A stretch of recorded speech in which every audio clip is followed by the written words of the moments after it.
اگلی دفعہ جب آپ اپنی نند کے گاؤں جائیں گی میں بھی آپ کے ساتھ چلوں گی۔ خالہ نے محبت سے اس کو ساتھ لگا کر 2-3 بوسے لے ڈالے۔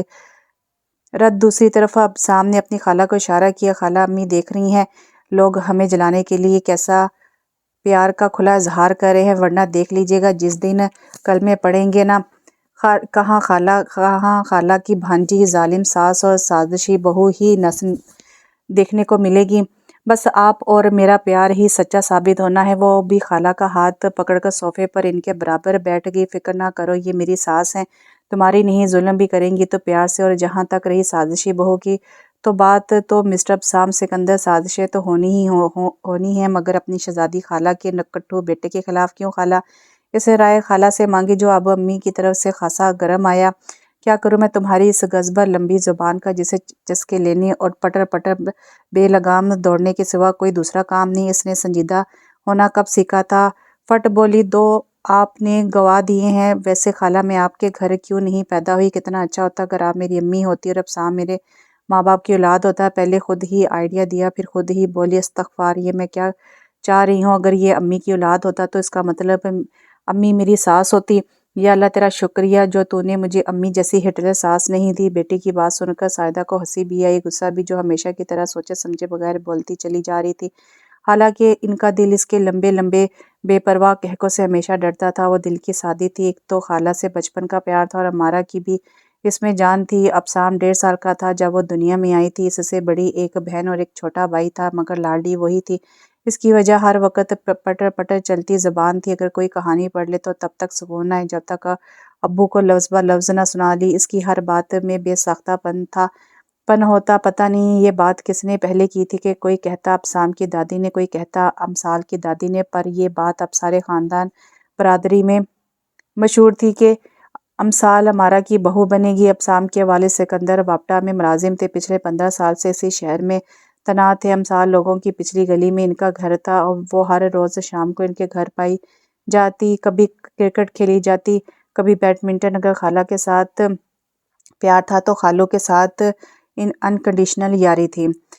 عام طور پر وہ صرف پورے یا آدھے دن کے لیے آتا تھا، لنچ یا بڑے اسرار پر ڈنر کے لیے رکتا اور ڈنر کے فوراً بعد نکل جاتا۔ اس کی نوکری اسلام آباد میں تھی۔ گھر والوں کے کہنے کے باوجود وہ اپنا ٹرانسفر نہیں کروانا چاہتا تھا۔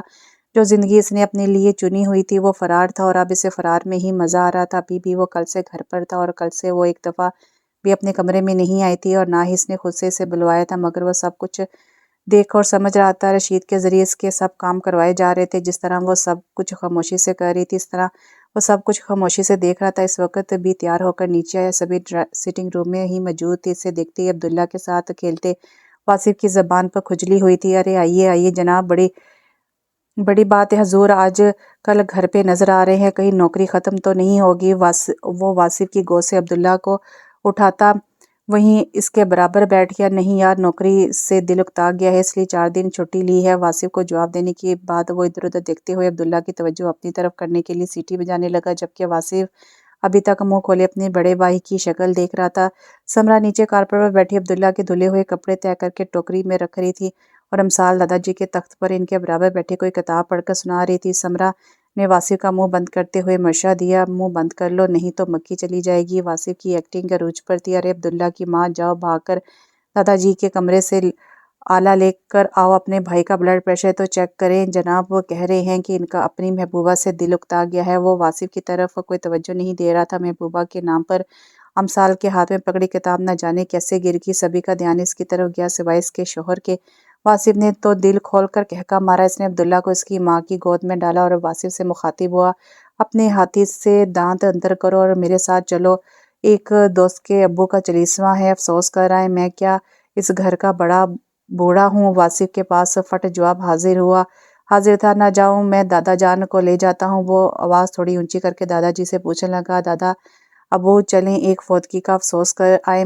آدھے ممتاز مفتی کی کتاب میں گم دادا جی نے بھی سر نفی میں ہلا دیا۔ او یار، تم جانتے ہو مجھ بڈھے سے تو 10 منٹ تک لگاتار بیٹھا نہیں جاتا، ایویں ادھر کوئی نئی مصیبت بناؤں گا۔ تم امسال کو لے جاؤ۔ دادا جی کے مشورے پر جہاں اس کی نظر بے اختیار اس کے جھکے سر کی طرف گئی تھی، وہیں واصف تالی بجا کر دادا جی کو داد دیتا پٹوسی مار کر ایک ہی جست میں ان کے برابر جا بیٹھا۔ یہ کینہ بات آج آپ نے ثابت کر دیا کہ شیر جوان آخر شیر جوان ہی ہوتے ہیں۔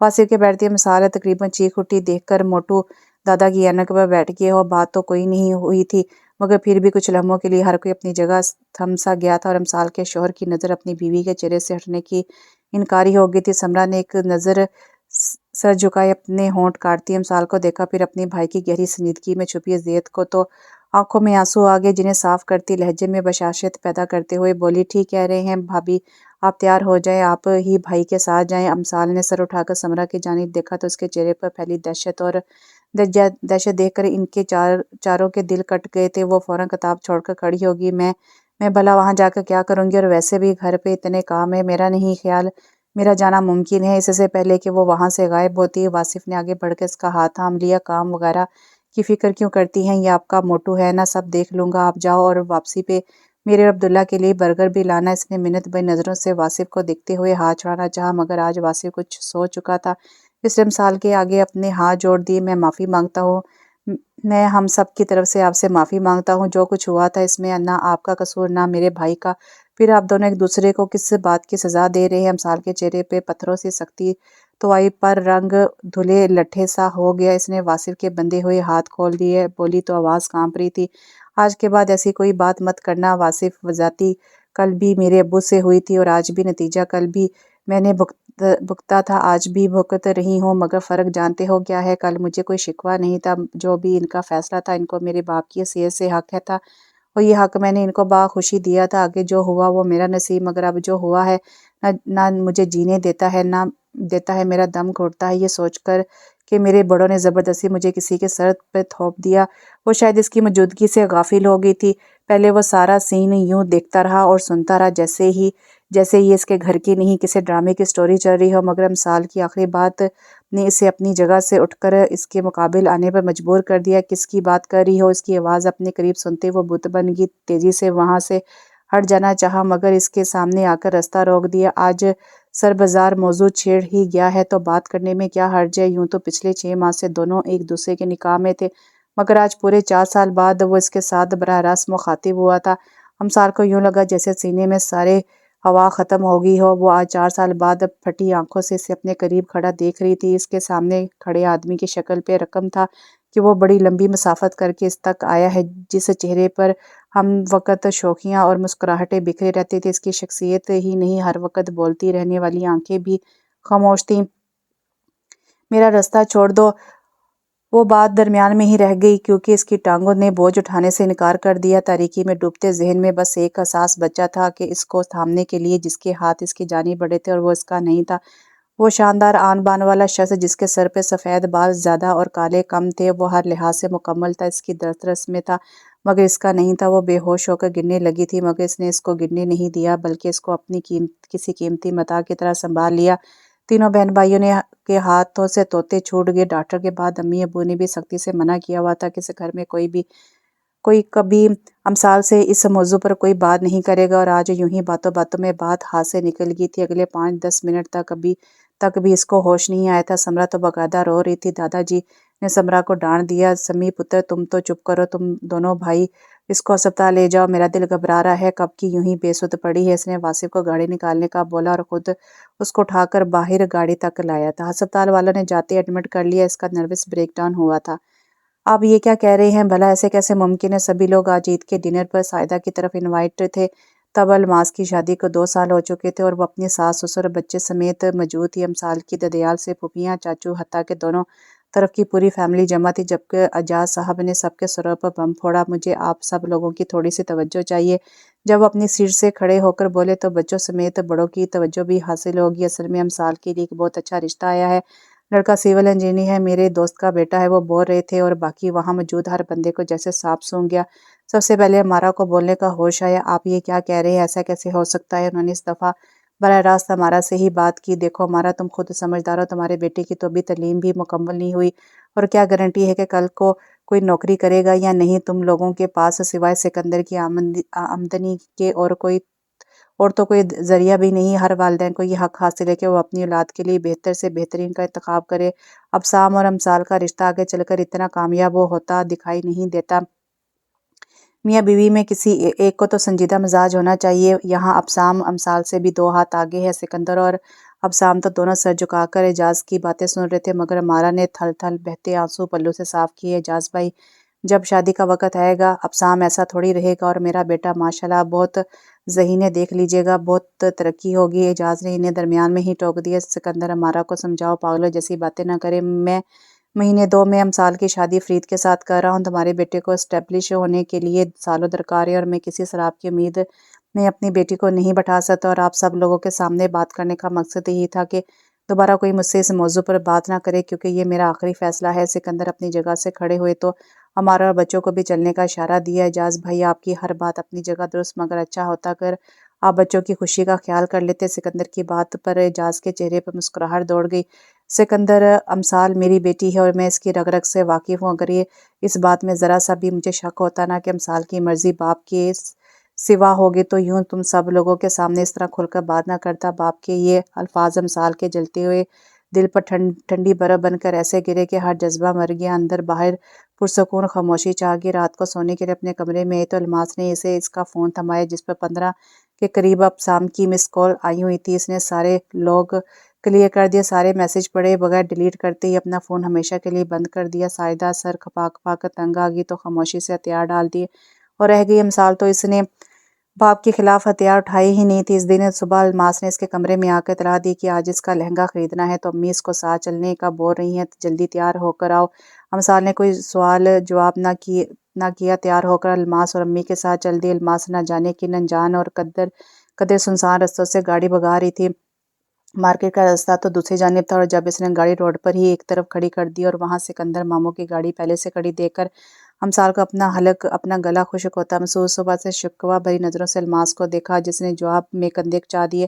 امی الماس کے ساتھ اگلی سیٹ پر تھی، ابسام آ کر پیچھے سیٹ پر امثال کے برابر بیٹھ گیا۔ کچھ لمحے وہ امثال کو اپنی سرخ ہوتی آنکھوں سے گھورتا رہا، جبکہ امثال نے ایک دفعہ بھی اس کی طرف نہ دیکھا۔ تو اب میں اتنا برا ہو گیا ہوں کہ نہ تم مجھ سے بات کرنا پسند کرو اور نہ ہی میری شکل دیکھنا چاہتی۔ ابسام کے لہجے میں غصہ تھا۔ تمہیں اس طرح سے یہاں مجھے روکنا نہیں چاہیے تھا، وہ ٹھہرے ہوئے لہجے میں بولی، تو جواب میں وہ پھٹ پڑا، فون میرا تم اٹھاتی نہیں ہو، گھر تمہارے آنے کی مجھے اب اجازت نہیں ہے، تو اور میں کیا کروں؟ امثال مسلسل باہر دیکھ رہی تھی۔ تم اچھی طرح جانتے ہو میرے ابو اپنا فیصلہ بدلنے والوں میں سے نہیں ہے، جو بات انہوں نے کر دی ہے وہی فائنل ہے، اس حقیقت کو مان لو، اور آئندہ مجھ سے کزن کی حیثیت سے ملنے تم میرے گھر بھی آ سکتے ہو، مگر اور کسی تعلق کا حوالہ بنا کر مجھے یوں چوروں کی طرح نہ ملنا۔ ابسام نے زور زور سے اپنا سر اس بات میں ہلایا، تم باپ بیٹی تو بڑے باصول لوگ نکلے بھائی۔ اگر تمہیں یاد ہو تو مجھ سے تمہارا جو تعلق ماضی میں جڑ گیا تھا وہ بھی تمہارے باپ کی مرضی سے جڑا تھا، پھر وہاں تم نے اس سے کیوں نہیں پوچھا، کیوں اب زبان سے پھر گیا؟ دونوں اس بات سے بے پرواہ بولتے جا رہے تھے کہ اگلی سیٹ بیٹھی ساجدہ کتنی مشکل سے اپنی ہچکیاں دبا رہی تھی۔ اس دفعہ اس نے ابسام کی آنکھوں میں آنکھیں ڈال کر جواب دیا، ابسام، سکندر، تمیز سے بات کرو، اور کون سا میں تمہارے نکاح میں رہی ہوں، منگنی تھی ہماری ساتھ میری، اور جانتے ہو منگنی کی شرعی کوئی حیثیت نہیں ہوتی۔ کیا میں نے آج تک کبھی تم سے کسی قسم کا کوئی جذباتی پن کا اظہار کیا؟ جہاں تک رہی مذاق کی بات اور کزن ہونے کی حیثیت سے، وہ سب کے ساتھ میرا رویہ ہمیشہ یکساں رہا ہے۔ ہاں، اگر کوئی ابھی بھی مجھے چننے کا حق دیتا تو میں اپنی خالہ کی بہو بننا پسند کرتی، مگر یہاں ایسا کوئی معاملہ نہیں ہے، اس لیے آئندہ اس موضوع کو مت چھیڑنا۔ اپنی بات بڑے تحمل اور مضبوط لہجے میں پوری کرنے کے بعد اس نے رخ موڑ لیا۔ ابسام تھوڑی دیر خاموشی سے اس کی کہی سب باتوں کو اپنے اندر جذب کرتا رہا، بالآخر دھیمے لہجے میں بولا، عاشق تو میں تمہارا تھا ہی نہیں کہ اب تمہاری شادی کے روز خودکشی کی کوشش کروں یا ناکام عاشقوں کے جیسے دکھی گانے سن کر روں۔ پر جانتی ہو میری انا کو بہت ٹھیس پہنچی اور اس وقت شدید بلبلاہٹ کا شکار ہے۔ جی چاہتا ہے کہ تمہیں جان سے مار دوں، یا کم سے کم ان لوگوں کو ہی کچھ کہہ سکوں جنہوں نے یہ نام و نہاد شوشہ چھوڑا تھا۔ اپنے پیچھے گاڑی کا دروازہ اس قدر زور سے بند کر کے گیا، امثال اپنی جگہ اچھل کر رہ گئی۔ اگلے چند سیکنڈوں میں ابسام کی گاڑی دھول اڑاتی ہوئی منظر سے غائب ہو گئی۔ امثال، جو ابھی تک بڑی مضبوطی سے کھڑی تھی، ایک دم سے پھوٹ پھوٹ کر رو دی۔ فرید میں وہ ہر خوبی تھی جو اس کو ظاہری طور پر پرکشش بناتی تھی۔ وہ تنہا 2 مربع اراضی کا مالک تھا، 2 نئے ماڈل کی بڑی گاڑیاں اس کی ذاتی ملکیت تھی، اچھا کھانا، اعلیٰ اوڑھنا۔ شادی کے شروع کے دنوں میں جتنی دفعہ وہ میکے آئی، خوب پھل مٹھائیوں سے لدی ہوئی آتی، یہ اتنی بڑی گاڑی سمیت ڈرائیور کے چھوڑنے اور لے جانے آتی، مگر فرید مصروفیات کی بنا پر صرف ایک دفعہ ہی آیا۔ امثال کے بے ساختہ کہکے جن سے ماں کا دل ہمیشہ ڈولتا تھا اب دھیمی سی مسکراہٹ میں بدل گئے تھے۔ پہلے تو مہینے میں ایک چکر لگا ہی لیتی تھی، پھر دو دو مہینے گزر جاتے، فون تک نہ کرتی۔ ماں باپ دل کے ہاتھوں مجبور ہو کر فون کرتے تو نوکر جواب دیتے بی بی فرید صاحب کے ساتھ باہر گئی ہے۔ ماں باپ یہی سوچ کر پرسکون ہو جاتے کہ اپنے گھر خوش اور مگن ہے، چلو جب فرصت ہوگی ملنے آ جائے گی۔ جتنی دفعہ آتی اس کی صحت پہلے سے بھی مرجھائی ہوئی ہوتی، مگر ہر دفعہ مسکرا کر ماں باپ کو تسلیاں دے کر مطمئن کر جاتی۔ ایک سال کا عرصہ یوں ہی سامنے نظر آنے والی حقیقتوں کو جھٹلاتے گزرا۔ دوسری طرف ہمارا اور سکندر امثال کی شادی کے 3 ماہ بعد ہی ملتان سے لاہور شفٹ ہو گئے تھے۔ دونوں گھروں میں آنا جانا، ملنا ملانا سب گئے دنوں کی باتیں ہو گئی۔ ہمارا اور سکندر نے تو کسی قسم کی فیملی فنکشن میں شرکت بھی مصروفیات کی بنا پر ترک کر دی ہوئی تھی۔ کبھی کسی فوتگی وغیرہ پر اور بھی بہنوں کا سامنا ہو جاتا تو ایک دوسرے سے سلام بھی نظریں چراتے ہوئے لی جاتی۔ الماس کا ویزا آ گیا تھا اور وہ بچوں سمیت میاں کے پاس جانے کی تیاریوں میں تھی۔ امثال کے گھر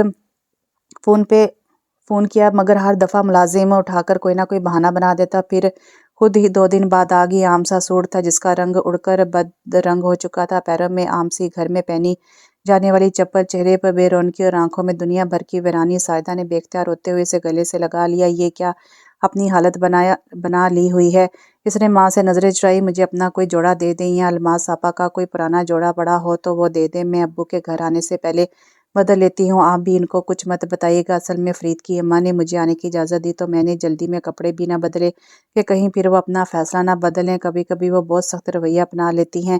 وہ ایک ٹرانس میں بول رہی تھی اور سائدہ کے آنسو بھل بھل بہہ رہے تھے۔ مجھے پتا تھا تم وہاں خوش نہیں ہو، سائدہ ہچکیوں کے درمیان بولی تو امثال نے تیزی سے ان کے ہونٹوں پر اپنا ہڈیاں نکلا ہاتھ رکھ دیا۔ نہ امی پلیز ایسا نہ بولے، میرے اتنے عرصے کی محنت پر پانی پھر جائے گا۔ امی میری ساس کو میری پہلی منگنی کا علم نہیں ہے، اگر بھنک بھی پڑی نہ تو میری نیک نامی پر دھبا لگ جائے گا۔ اور یقین مانے میں خوش ہوں، سب کو خوش رکھنے کی پوری کوشش بھی کرتی ہوں، مگر وہ لوگ پھر بھی ناراض ہی رہتے ہیں۔ اصل میں جو ان کا مطالبہ تھا وہ پورا کرنے سے میں نے انکار کر دیا، اس لیے ناراض ہو کر فرید نے دوسری شادی کر لی۔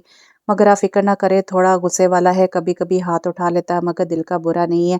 وہ تو جیسے بہت عرصے بعد بیٹھی تو دل کا سارا غبار نکال کر اٹھتی، مگر دروازے کے قریب کو کھڑا کھڑا لہرا کر گرا تھا۔ وہ امثال کا باپ تھا۔ اس دن ان کو پہلا ہارٹ اٹیک آیا تھا۔ الماس کا جانا فی الحال ملتوی ہو گیا۔ سب کی توجہ اجاز کی طرف ہوگی، جو ایک دن میں ہی بوڑھے ہو گئے، کچھ بہتر ہو کر گھر آئے، اور فرید کے باپ جو کہ ان کا اپنا دوست رہا تھا اپنی بیٹی کا قصور جاننا چاہا تو معلوم ہوا فرید چاہتا تھا کہ امثال اپنے باپ کی جائیداد میں اپنا حصہ طلب کرے، جس کو سنتے ہی امثال نے قطعاً انکار کر دیا۔